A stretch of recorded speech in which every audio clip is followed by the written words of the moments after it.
पाक में 2 एकादशी हुई। हे द्वारिकाधीश तेरी इस भाभी के घर में तो नित्य एकादशी हुई। मेरे घर में सब रोज भूखे सोते हैं द्वारिकाधीश।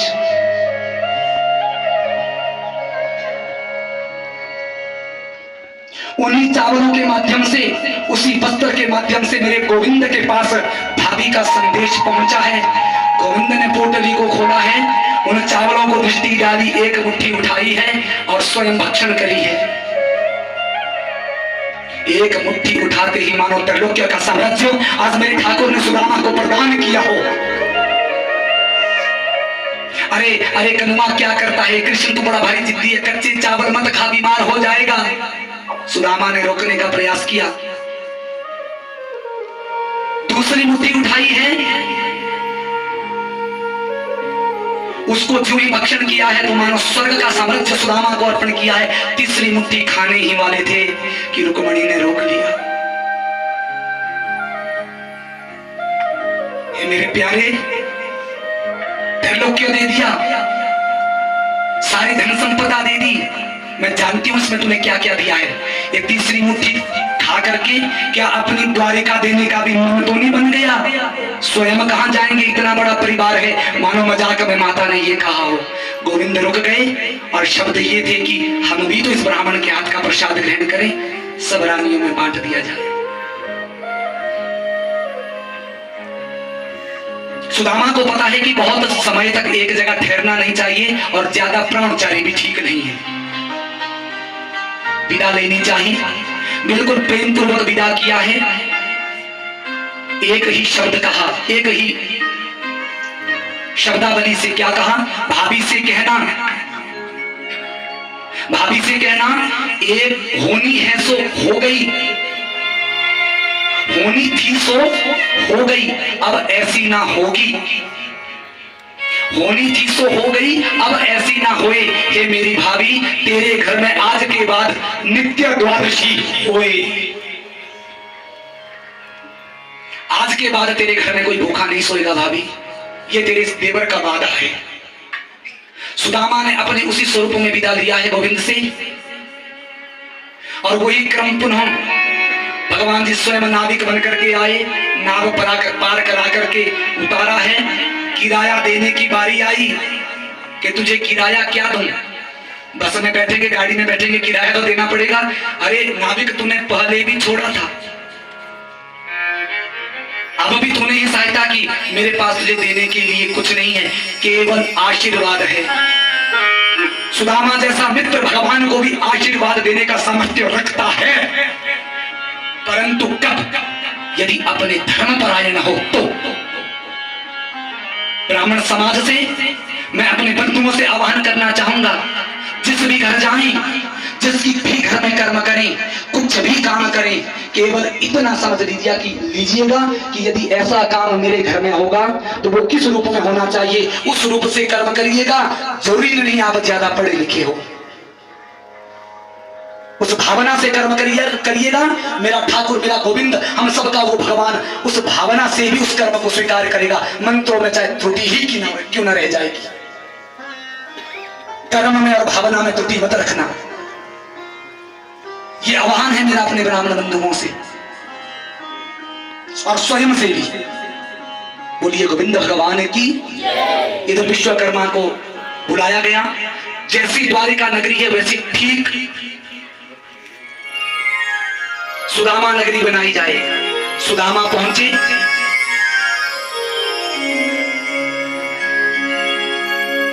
और अपनी झोंपड़ी को, अपने इस नगर को देख करके तो महाराज बुद्धि चकरा गई। हूबहू द्वारिका। सुदामा के मन में विचार आया, अब उम्र हो चली, मैं हट घूम करके पुनः द्वारिका आ गया। अच्छा, इधर उधर देखते हैं, ये लोग तो परिचित मालूम होते हैं, जो ये घूम रहे हैं ये तो परिचित मालूम होते हैं। एक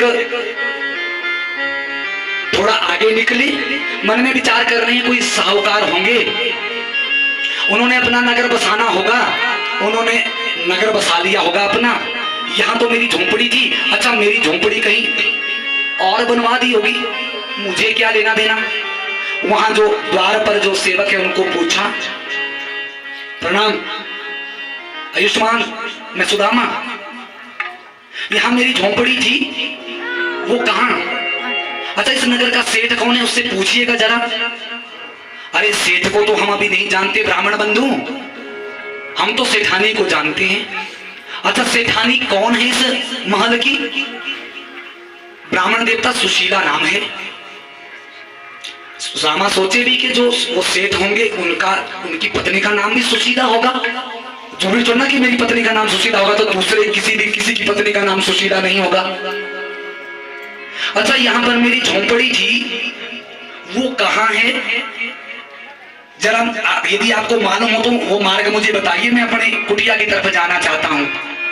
देखिए विप्र बंधु, विप्र देवता, हमें कुछ भी मालूम नहीं। अच्छा, तो जरा जाकर के इस नगर का सेठ कौन है? हम मिले तो नहीं है, अभी तक सुना है कि कोई सुदामा जी सेठ हैं। आश्चर्य हो गया, फिर भी मन सोच रहा है कि हो सकता है उसका नाम भी सुदामा हो। अच्छा, अपने सेठ को किंचित बुलाओ तो। सुना है विप्र बंधु, सेठ नगर में इस समय नहीं है। अच्छा, सेठानी तो भीतर होगी, उन्हें बुलाओ। सेठानी को जो बुलाया गया, जब राजसी ठाठ बाट सुशीला ब्राह्मणी के सुदामा ने देखे हैं, एक दृष्टि में तो पहचानने से इनकार कर दिया। जब चरणों में प्रणाम किया है सुशीला ने और अपनी पहचान बताई है, तो उस पहचान को देख करके सुदामा की तो बुद्धि मानो चकरा गई। अरे देवी, ये सब क्या, ये सब कुछ कैसे हो गया, किसने किया?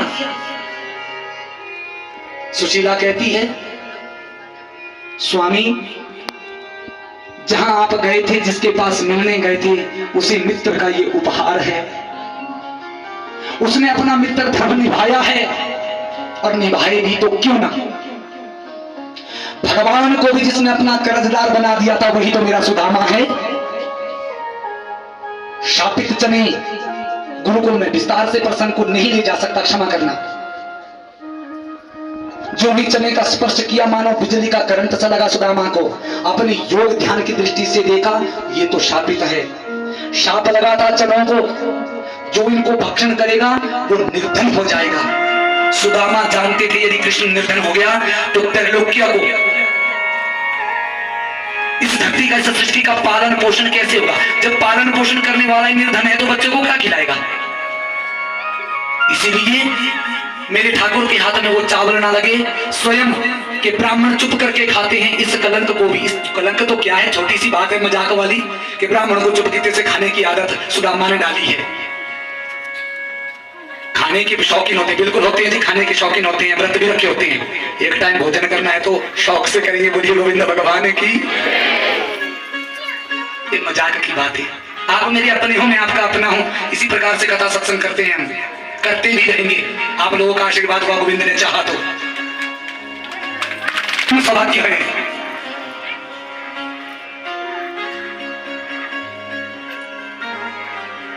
मुझमें कोई विद्वता नहीं है, मुझमें केवल और केवल एक सामर्थ्य है कि मैं अपनों के बीच में हूं। आप सब मेरे अपने हो। मुझे वक्ता बन करके नहीं, मुझे विद्वान बन करके नहीं, मुझे भाई बन करके, मुझे बेटा बन करके, मुझे भतीजा जान करके सुन लेना, मैं विद्वान नहीं हूं। और भगवान करे कभी ऐसी बात भी मन में ना आए कि हंसराज विद्वान है। मैं केवल शब्दों का सेवक हूं। पता नहीं बाकी बिहारी जी ने इन 7 दिनों में क्या क्या मुख से बुलवा दिया,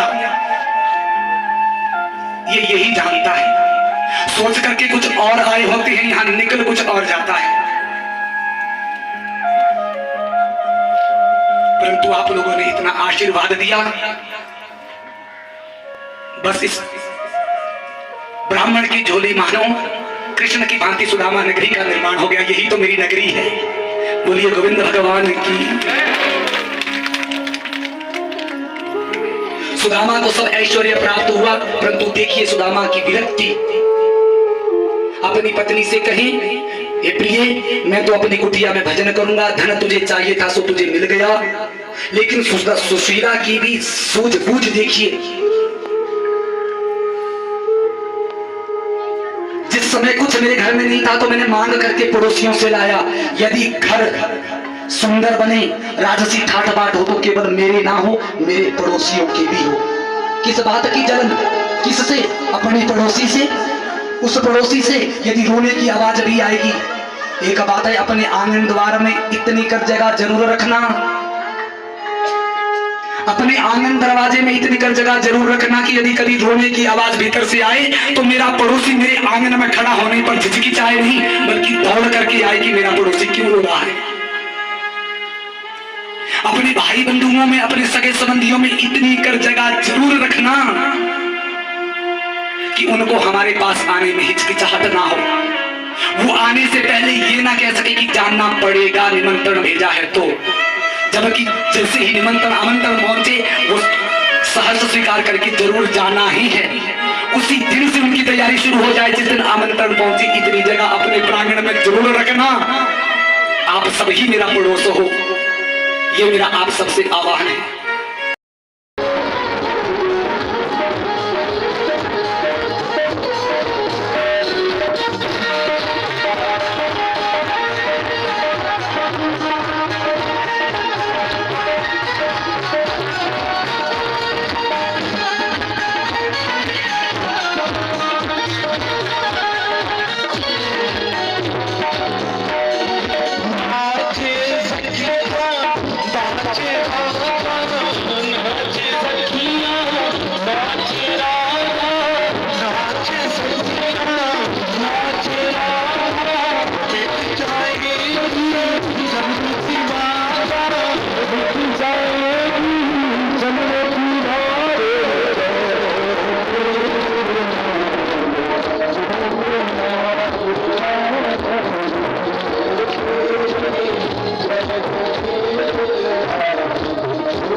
शांति दे